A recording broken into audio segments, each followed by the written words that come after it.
J'avoue, chère extrême droite. Je synthétise à mort.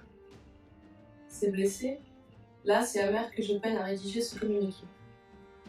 Ceux qui suivent correctement auront remarqué que depuis la QJ et la campagne de Trump, durant laquelle j'ai bougé des montagnes sur toute la France, grâce à ma décision de travailler à l'international, la censure à mon endroit n'a fait qu'empirer. Celle-là même, dont j'ai commencé à faire les frais en 2015, avant que le phénomène ne débute aux USA, et bien avant qu'il ne débarque en France. Et ce dans l'indifférence la plus totale, puisque j'étais alors seule à subir l'incroyable traitement. Et on sait tous pourquoi. Comme je l'avais prédit alors, toutes ces pratiques, vouées à nous effacer de l'espace public virtuel, se sont quelques années atrocement généralisées, jusqu'à la nausée. Et pendant ce temps, ils ont atteint leur but. Atomiser ma marque et ma ligne, bien trop puissantes à leur goût, ainsi que tous mes efforts pour revenir sur le devant de la scène. Immense fatigue. 2019. Je suis désormais résignée. Pas parce qu'ils ont disparu tout ce que j'ai fait, et coupe l'herbe alors même qu'elle pousse sous mes pieds. Non. Leur volonté de m'anéantir est proportionnelle à mon efficacité, et ils le savent, à mon entier dévouement pour leur nuire. Et ça, c'est à la fois ma récompense et ma motivation. Non, je ne me résigne que parce que l'effort ininterrompu de l'ennemi pour me faire taire est inversement proportionnel à l'aide apportée par les miens pour pouvoir résister. Et que dans ces conditions, même avec toute la bonne volonté du monde, personne ne peut plus lutter. Comprenez, je n'en suis plus au point de me battre pour pouvoir continuer à travailler, mais simplement pour pouvoir exister. Défi. À cause de mon parcours peu commun, mon existence en tant que personnalité politique était déjà en soi un défi, surtout vis-à-vis d'une partie de ma propre famille politique. Rétrospectivement, je m'amuse de constater que ma part de modernité, à laquelle ces épouvantails sont allergiques, est pourtant, conjuguée à ma sincérité, responsable en grande partie de mon succès. Je vais donc continuer à faire l'inverse de mes détracteurs, mais différemment. Après plus de 17 ans à m'être isolée au fur et à mesure de ma radicalisation, et après 6 années à tout donner et à m'obstiner, avec Electre, à faire brillamment tout ce pourquoi l'on me hait, Zog me défie maintenant de continuer à exister.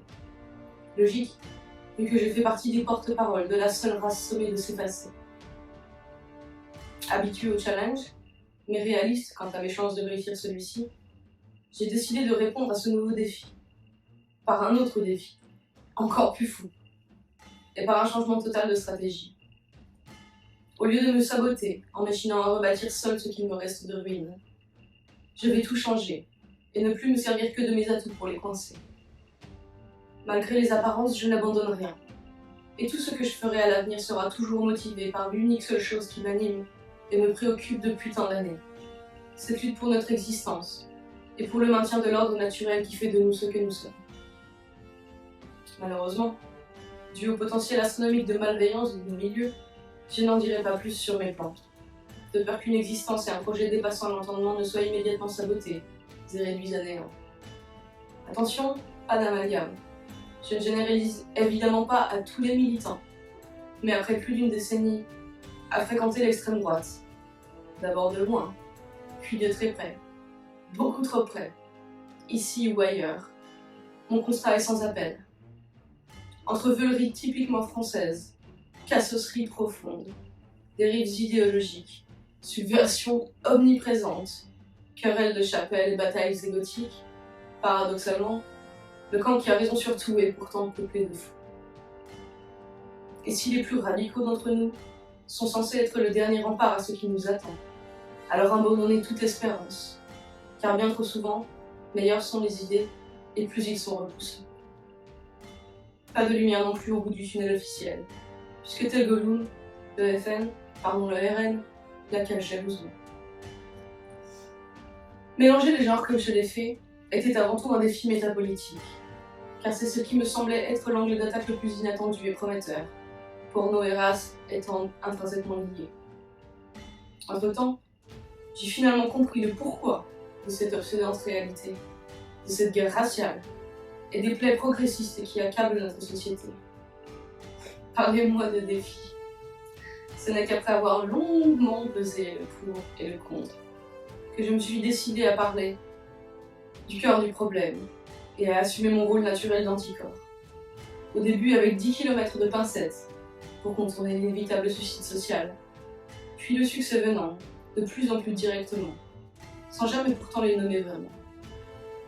Premier compte alt-right français, tant par son ancienneté que par son influence, transformant seul, par un travail continu et avec l'aide précieuse d'une poignée de compatriotes courageux, l'ultime stigmate en des vérités éclatantes, portées par des nuées de patriotes et nationalistes français de tout courant, élus, personnalités, partis, mouvements et militants. Les mêmes qui seuls, jamais au grand jamais, ils se seraient risqués à aborder la question, encore moins à nommer les coupables. Pouvoir de l'effet de masse, et courage à géométrie variable. Car depuis, tout ce petit monde est revenu, en façade, sur la ligne nationaliste, qui depuis mon éradication, règne de nouveau en maître sur la twittosphère française. Pour moi, a posteriori, la question Twitter est presque entièrement décevante, vu qu'ils ont vaporisé en un putain de clic tout ce que j'avais mis des années à bâtir. Mais, la beauté de travailler sur ce site, c'est qu'il est vivant. L'important n'étant pas seulement ce qu'on y poste, mais également la trace qu'on y laisse, à la fois sur la communauté et dans l'esprit des gens. Complexe à expliquer, petit exemple pour illustrer. Si Twitter est ce gigantesque organisme que mini-moi, dégainant mon approche acérée de la QJ, devant un public médusé, le blesse profondément avant qu'il ne m'éjecte. Aujourd'hui, banni ou pas, cette cicatrice est toujours là. Et le public aussi. Tout ça pour dire que oui. Seul point positif et lueur d'espoir, pour moi et pour la fachosphère, mon taf n'est décidément pas perdu, puisqu'il a pavé la voie au sol français, qui m'a toujours manqué sur le site quand ça envoyait du lourd. J'ai nommé Rissen, qui a brillamment pris la relève et s'est enfin mis à tweeter. Ouf. Parce que la guerre se passe sur Twitter. Point. C'est pour ça qu'ils y liquident l'opposition et qu'ils prévoient même de suicider le site. Parce que là-haut, nous gagnons. Ceux qui ont vécu avec moi, cette épopée et cette époque palpitante savent à quel point je synthétise tout ça. À quel point ça mériterait un bouquin. Et comme moi, ont sûrement l'œil humide en repensant aux moments stupéfiants que nous avons vécus, à ce pouvoir immense que nous avions entre les mains et qui nous a été retiré. La répression, face à cette scission idéologique qui, par mes bons soins, prenait chaque jour plus de terrain, prouve qu'en tout j'avais raison. S'ils m'ont supprimé, c'est parce que je gagnais mon pari insensé. Parler de la QJ, bien sûr, le suicide total, de base, mais pire encore, en parler sans rien y perdre, et en y gagnant. Notons qu'avec un compte bien moindre, je dépassais souvent les chiffres de Marine Le Pen ou de Franck F. de Souche, avec des propos évidemment bien plus radicaux, et qu'au rythme constant où je perçais, aujourd'hui, sans censure, mon compte irait gentiment sur ces 100 000, et ferait d'immenses dégâts. Relativisons. Et disons que le seul truc cool qu'ils aient fait, au final, c'est me protéger. Parce qu'à cette heure-ci, sans censure et dans la vraie vie, j'y aurais gagné aussi un bon paquet d'emmerdes avec nos amis. Bref, j'ai au moins la chance de m'en tirer. Pour le moment. Parce qu'en vrai, dans tous les cas, c'est du suicide. Et ce, même si t'es repentant. Et ça, c'est important. Le jour où ils décident de te tomber dessus, et le jour où t'as plus les chiffres derrière toi, t'es fini. Fini. Ce qui explique au passage le nombre de personnes qui dorénavant font comme si je n'existais pas. Le stigmate de la QJ, un genre d'effet stressant inversé. À la seconde où tu cesses d'être puissant, plus tu parles, et moins on te parle. Tout ça prouvait mon compte, lorsqu'il était parmi les gros de la fachosphère et qu'il pouvait les protéger. Ils se sont cachés derrière moi et ont aidé, l'air de rien mais avec beaucoup de cœur, à porter ses idées, parce qu'au fond ils pensent pareil. Mais alors même que c'est pour celle-ci que l'on m'a terrassée, je ne vois plus aujourd'hui que des portes fermées. Je suis et resterai Electre, personnalité publique en ayant fait assez politiquement parlant pour établir une ligne idéologique claire, ainsi qu'une attitude à avoir. Je n'ai pas honte. De rien. Nous n'avons pas honte, et n'avons pas de quoi avoir honte. Car face à ceux qui œuvrent à faire de la perversion une nouvelle norme, notre radicalité ne fait que se réclamer du bon sens. Ayant parlé d'à peu près tout, sans surtout négliger le plus important, je n'ai plus grand-chose à prouver ni à ajouter. si ce n'est ce triste constat. Dans nos nations, la victoire nous filera entre les doigts, aussi longtemps que le milieu, l'extrême droite telle qu'on la connaît, nous représentera. Et nous n'avons plus le temps. Plus haut, je parlais métapolitique, car malgré une déception profonde des gens, proportionnelle au temps passé avec ceux pourtant garants de notre survie, et dans un pari absolument fou sur la nature humaine, je vais pourtant miser sur cette dernière pour poursuivre ma mission. Désormais, le succès et la pérennité de mon combat politique dépendront de mon talent à ne pas en faire, puisque je n'ai plus le droit. Théoriquement, ça veut aussi dire qu'il sera difficile de m'en empêcher. On peut bien cracher sur les normies, toujours est-il qu'ils sont, spontanément, virtuellement parlant, beaucoup plus efficaces que nos militants. Question de génération, mais pas que. Pour s'assurer de leur supériorité, il suffit de prendre au pif n'importe quel youtubeur aux stars futiles et moyennement tendance, et de consulter ses réseaux sociaux, pour remarquer qu'on a affaire non pas à une audience passive, comme c'est trop souvent le cas chez nous, où tu peux voyager, loin, très loin, pour soutenir le cœur de la révolte blanche, pour finalement passer des dizaines d'heures à monter un pur reportage sur un sujet explosif qui tient tout le monde à cœur. Tout ça pour que les mecs ne te relaient même pas. Nulle part, sauf à l'étranger. Parce qu'ici, c'est chacun pour sa gueule, et surtout les uns contre les autres. Pas mal pour ceux qui, entre tous, devraient faire preuve d'une solidarité et d'un sens de la communauté à toute épreuve. Les normies, eux, constituent sans qu'on leur ait rien demandé, de véritables fanbases actives, qui modèrent, diffusent et produisent elles-mêmes du contenu. Alors certes, à la différence des militants politiques, ils n'ont pas honte et peuvent s'engager sans risque et avec fierté, aux côtés de leurs idoles préférées. Si au moins ceux d'entre nous qui renaclent à s'afficher de perdre y perdre quelque chose se mettaient une minute dans la peau des quelques fous dont je fais partie, qui y laissent leur vie, alors ils feraient spontanément un geste important en les soutenant financièrement. Mais non. Encore une fois, si on prend le Tipeee d'un youtubeur tendance, il aura plus de mécènes que n'importe quel leader nationaliste français. Ça fait désordre. C'est triste pour nos activistes qui rament, bien sûr, mais aussi pour nos mouvements, qui de ce fait apparaissent publiquement comme anecdotiques et impuissants.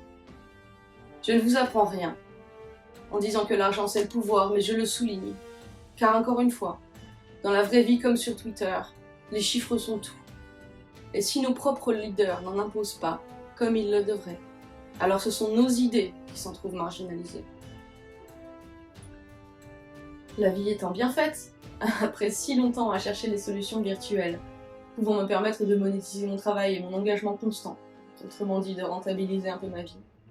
C'est finalement l'année où je les trouve que je dois changer de plan. Dans les faits, ça ne change rien, et j'ai toujours autant besoin de votre soutien, surtout que ça va être encore plus de taf qu'avant. À la différence que dorénavant, je vais, en plus du nouveau projet politique, me concentrer sur une autre activité qui, à force d'efforts, devrait enfin payer. D'ici là, ça va être chaud, comme d'hab. Au passage et publiquement, mes profonds remerciements vont à Piero San Giorgio et Bad Daf. Deux mecs bien, qui en meneur ont choisi de donner l'exemple et de faire toute la différence pour moi. Comment ?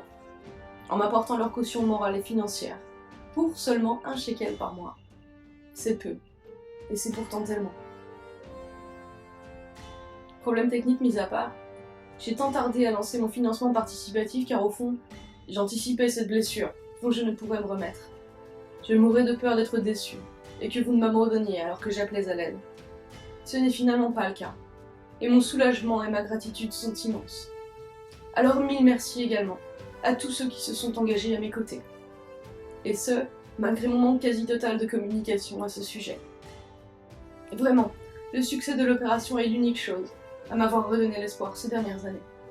Ça m'évite de peu une déception totale, et ça me donne la foi de continuer, et la force d'entreprendre par la suite. Vous souhaitez rejoindre les rangs de ceux qui m'aident vraiment à avancer ? D'avance merci. C'est simple, anonyme, sécurisé, et le lien est sur mon nouveau site. Envie de soutenir autrement ? Vous pouvez aussi choper un t-shirt qui pique à la boutique. J'ai commencé ce texte par « Je synthétise à mort » parce que j'avais opté pour un communiqué écrit. Mais entre-temps, vous avez plébiscité un format vidéo qui m'a permis d'étoffer un peu plus le propos. Et il le fallait. Je ne pense qu'à tout ça. J'ai tant à dire, tout le temps. et je dois en permanence me taire. C'est épuisant. Comme dirait l'ami Pierrot, c'est tout un livre qu'il me faut. Bref, je développe un peu l'aspect pratique du truc et j'ai terminé. Ça fait des jours que je lutte avec ce texte, avec toutes ces idées, que tout ce procédé bloque le fonctionnement de mon être et m'empêche de respirer, de me lancer. Parce que c'est à la fois une fin et un commencement. Une révérence doublée d'un énorme pied de nez. Electre est morte. Vive Electre. En vrai, je ne meurs pas. Et donc je ne perds pas. Ça leur ferait trop plaisir. Non, je vais maintenir une façade active. De façon absolument dégueulasse, ils ont déjà anéanti mon compte de soutien officiel. Pas parce qu'ils m'ont grillé, mais parce que quand tu es la victime d'une campagne massive de harcèlement et de signalement, qui va à l'encontre même des règles de Twitter, c'est ton compte qui saute, et pas celui de tes harceleurs. Normal. Point positif, c'est techniquement très difficile de contrer le permaban pour revenir sur le site. Mais cette tentative aura au moins prouvé que c'est possible. Je ferai donc un nouvel essai, lorsque toute cette merde se sera tassée. Parce qu'il le faut. Parce que comme toujours, mais encore plus qu'avant, c'est exclusivement sur l'influence en ligne que tout va se jouer. Et cette fois en faisant le moins possible. Je disais que je n'ai plus grand chose à prouver. Alors désormais, comme tous les politiques ou presque, je ne produirai plus d'autres contenus que des communiqués en réponse aux événements marquants de l'actualité. Tout en continuant de m'auto-censurer, qu'ils ne fassent pas sauter le post, la page, le compte. Je posterai aussi memes et selfies occasionnels, en comptant sur votre aide active, pour continuer à faire croître la page. Je rappelle que celle-ci a été supprimée sans raison, à plus de 8000 likes, que c'est déjà la galère d'avoir des likes sur Facebook et qu'on galère depuis à remonter tout ça. À ce propos, pour ne rien louper et pour aider au succès des publications, ne comptez pas sur Twitter, Facebook pour vous les montrer dans votre feed, jamais. Je vous invite chaleureusement à rejoindre mon canal public Telegram, où tout est centralisé en direct. On tasse d'active donc. Et puis le projet de continuer à remplir mon site, déjà blindé, histoire qu'on sache bien où on met les pieds. Si vous ne l'avez pas encore visité, c'est le moment. Et s'il vous plaît, avant d'en partir, prenez un moment pour écrire un mot dans le livre d'or. C'est important. Fidèle à mon poste d'ambassadrice française de la droite dure à l'international, position qui n'a pas l'air de toute façon d'intéresser grand monde, je continuerai également à intervenir dans nos médias anglophones. Je n'abandonne pas. Je veux les prendre de vitesse autrement, avec la folle espérance que le jour où ils viendront, cette fois plus pour me faire taire discrètement, mais pour me crucifier publiquement, vous serez toujours à mes côtés, nombreux et déterminés. Car ils viendront. C'est une question de temps. Et c'est ce que dorénavant, nous attendrons. Ce jour, je me tiendrai droite sous les crachats et ne renierai rien. Je l'ai déjà dit sur Twitter et je le redis ici aussi.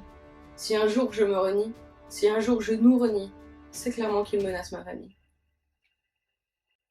Ceux qui me connaissent le savent. Mon cœur appartient aux nôtres, à la France, à notre civilisation. Et à l'heure où je boucle enfin ce communiqué, celui-ci s'englobe toujours, alors que les cendres de Notre-Dame de Paris refroidissent. Sidéré par ce désastre, je note tout de même, fol espoir, que la tristesse est omniprésente, ici mais aussi ailleurs, et ceci, sauf chez les irrécupérables. Ce qui me fait revenir et conclure sur mon constat précédent. Le peuple aujourd'hui est tellement prêt à voter pour l'extrême droite, qu'il est donc vital pour les loges et les lobbies qu'elle reste ce qu'elle est, c'est-à-dire un boulet. Merci de m'avoir écouté, et merci pour votre soutien. Dum Spiro Spero.